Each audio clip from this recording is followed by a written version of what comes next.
Kate here for another Friday Reads. I thought it would be nice to update you on what I am reading. And the first thing that I only just started, and I am already behind on, is Playing for the Ashes by Elizabeth George. This is a buddy read with Kate from the novel Nomad, and I was supposed to start on Monday. We're doing a chapter a day, so still rather leisurely. And we did want to take our time with this because it is around 700 or 650 pages, and we didn't want to rush it. So I just cannot wait to start another Linley mystery and just see what's going to happen in this and sort of the character developments and getting to know Linley better and his partner Barbara Havers, and then the other side characters that we see a lot of, Deborah and Helen and Simon. And Elizabeth George just has a great way of organically having life circumstances be relatable in some way to the murder that happens in the book. And I just can't wait to delve into another deep character study in an Elizabeth George book. And I just think having a Inspector Linley book to slowly digest over the course of the summer just sounds absolutely lovely. And I can't wait to continue. So I only did the prologue chapter, so I have a lot of chapters to get to.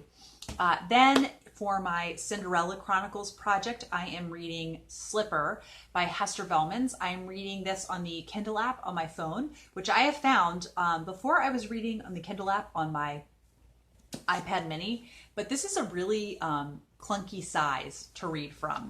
And I just find it really heavy, and it felt like kind of pulling teeth to read from it. And so it just occurred to me, why don't I download it on my phone? And I just have been flying through. There's the really loud air conditioning. I was hoping to film before it came back on. But anyhow, and I have just been flying through this book. It is a historical fiction Cinderella retelling set.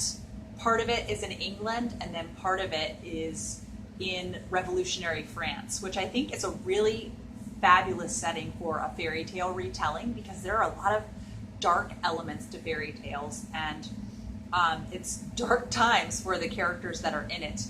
Cinderella, or she's Lucinda in this, which I love seeing too, just the creativity in all the Cinderella retellings that I read.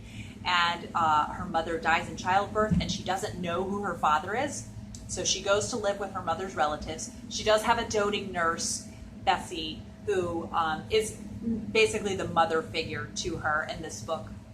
And so I like that notion of having her there. She's sort of the fairy godmother type character. This is very realistic historical fiction, and so there is no magic in this, and I don't think there will be any, but it's had some twists and unexpected turns, and I'm really enjoying it. It's a very PG-13 retelling, so I definitely don't recommend this for younger audiences, but it's done, the more mature content that is in it is done in an organic way, so it seems appropriate. And especially for fairy tales, again, I think if it's done well, it can really work for the story and be a part of it, especially being in revolutionary France. If a book is a little bit more saucy, it kind of makes sense. So yes, really enjoying that. And then I finally started from my TBR stack, my 2020 TBR stack, Peace Like a River by Leif Enger. I am listening to the audiobook, and I was so excited I messaged Katie from Life Between Words and let her know I had started it because she adores that book so much.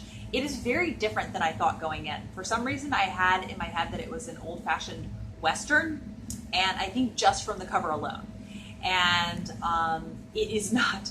It is also a lot more quiet and gentle in tone than I was expecting.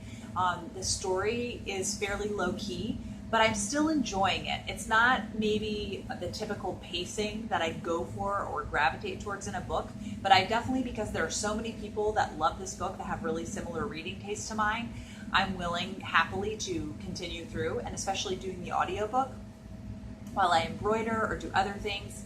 It seems really just kind of a nice, gentle read. So I'm very much enjoying it. It's just quieter than I was expecting. It has a bit of the flair or feel of To Kill a Mockingbird, where it's dealing with these really hard-hitting topics, but I feel like it kind of gently holds your hand and guides you along throughout the story.